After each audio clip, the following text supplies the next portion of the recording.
Students of class 11 in subject IP, you are learning control statement, flow of control statement chapter. In this chapter I discussed with you for loop in the previous lecture. Today I am going to discuss with you nested loops. अब nested loop से मतलब होता है कि loop inside loop, एक loop के अंदर दूसरा लूप भी हम लगा सकते हैं. This form of loop is called nested loop. Loop may contain another loop in its body, but in a nested loop the inner loop must terminate before the outer loop. ये note करने वाली चीज़ है कि inner loop outer loop से पहले terminate होता है. The following is an example of nested loop where for loop is nested within another for loop. हमने देखा यहाँ पर एक फॉर लूप को दूसरे फॉर लूप के अंदर लगाया गया. ये प्रोग्राम है जो एक पैटर्न प्रिंट कर रहा है स्टार का. जैसा कि आप यहाँ देख रहे हैं, ये हमें आउटपुट लाना है, स्टार का पैटर्न प्रिंट करना है, जिसमें हम ये रो प्रिंट करेंगे और हर बार स्टार की वैल्यू बढ़ती जाएगी. जैसे फर्स्ट रो में 1 स्टार, दूसरी रो में 2 स्टार, तीसरी रो में 3 स्टार, इस तरह से प्रिंट होगा. तो इसके लिए हम क्या करेंगे, सबसे पहले 2 फॉर लूप लेने पड़ेंगे. एक फॉर लूप 1 to 6 रेंज के अंदर हमने रन कराया है, जो कि 1 से लेके और 5 तक चेक करेगा. ये रो के लिए है, जितनी रो होंगी उतनी रो में ये चलेगा. 1 से स्टार्ट होगा और 5 तक जाएगा. और जो इनर लूप है जे, जिसमें जे वेरिएबल लिया है मैंने, और आउटर लूप में आई वेरिएबल लिया है. यहाँ पर आप देख सकते हैं आई और जे. इनर लूप में 1 से लेके और आउटर लूप तक चलेगा. जब तक आउटर लूप रहेगा, यानी कि ये 4 टाइम्स चलेगा. समझ गए होंगे आप, 1 से लेके और 4 तक चलेगा इनर लूप. ऐसा क्यों? क्योंकि आउटर लूप तो 5 तक चल रहा था और इनर लूप उससे एक कम तक चलेगा.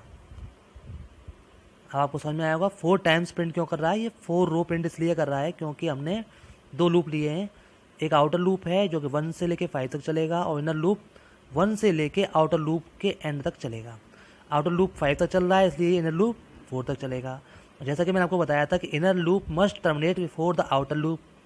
तो इनर लूप आउटर लूप से पहले टर्मिनेट होना चाहिए. जब तक इनर लूप एंड नहीं हो जाएगा तब तक आउटर लूप नहीं चलेगा. Is that clear? तो इनर लूप में हम प्रिंट कराएंगे स्टार. जब भी इनर लूप स्टार्ट होगा स्टार प्रिंट कर देगा. यानी फर्स्ट टाइम एक बार स्टार प्रिंट कर देगा, और सेकंड टाइम जब आई की वैल्यू 2 होगी तो इनर लूप में 2 बार स्टार प्रिंट होगा, फिर 3 बार और फिर 4 बार. इस तरह से स्टार प्रिंट हो जाएगा और हम इसको एंड कर देंगे बाद में.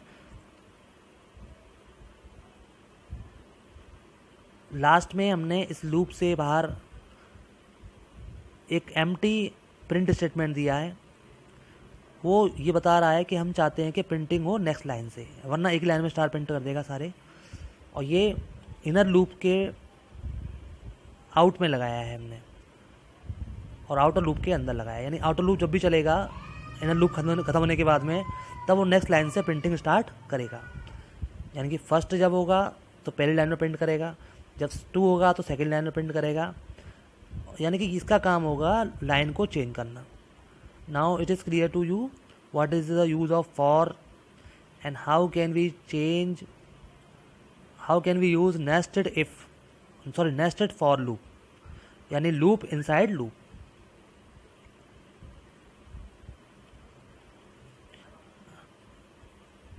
The inner for loop is executed for each value of I. The variable I takes value 1, 2, 3, 4. जैसा कि मैंने आपको बताया था, I वैल्यू 1 से लेके 4 तक लेगा, जो कि हमारा इनर लूप है. The inner loop is executed once I equal to 1. According to the sequence in inner loop range 1 to I, because for I as 1 there is just one element 1. Thus j iterates for one value, twice for I equal to 2 elements in sequence range 1, I, thrice for 3, the 4 times for 4. यानी जितनी I की value होगी उतनी times loop चलेगा inner loop, इसलिए वो 4 बार run कर रहा है. मैंने आपको ऊपर एक्सप्लेन कर दिया है. The value of outer loop variable will change only after the inner loop is completely finished.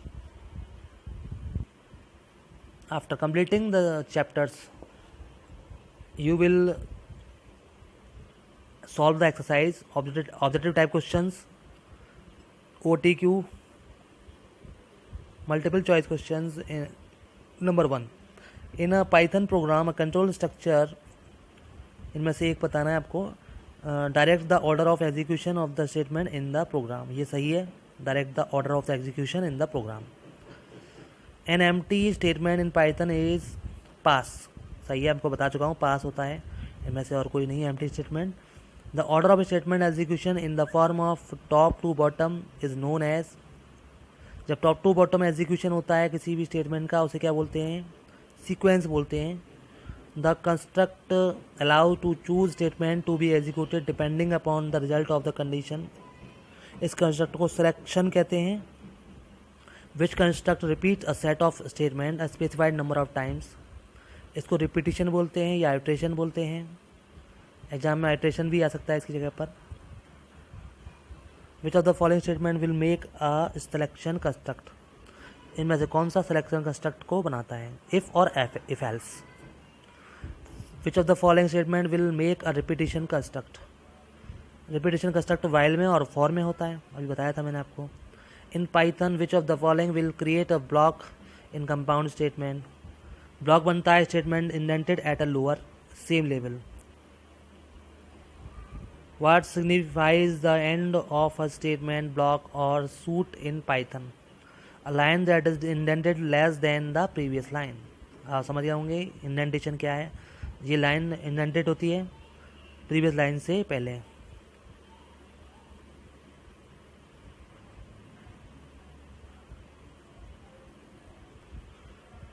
Tenth question में इफ स्टेटमेंट दिए गए हैं.